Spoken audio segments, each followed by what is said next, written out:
ব্যক্তিগতভাবে মনে করি এটা আমাদের বন্ধ করে দেওয়া উচিত, ওয়েস্ট বোর্ডের যে সিস্টেমটা। বরঞ্চ আমাদের একটা সিস্টেম ইন্ট্রোডিউস করা হচ্ছে যে basic minimum pay for journalist, এটার নিচে কেউ যেন না পায়।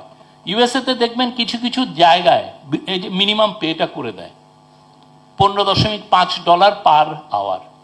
আপনি যাকেই খাটান তাকে $15.5 আপনার দিতে হবে।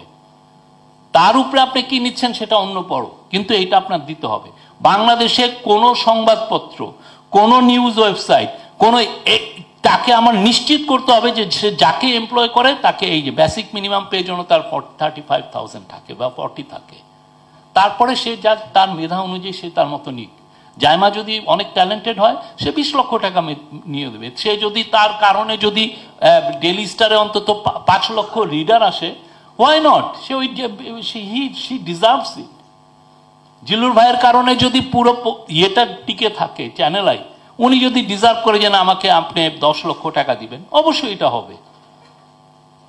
আমার মতে এই জায়গাগুলো আমাদের খুবই স্পষ্ট। ফিনান্সিয়াল মডেলে আমরা লেয়ার একটা সত্যিকার অর্থে এটা আমি 30 বছর সাংবাদিকতা করে এসে আপনি ওয়েস্ট বোর্ডে আমার 1,20,000 টাকা দিচ্ছেন, এটা তো জোক।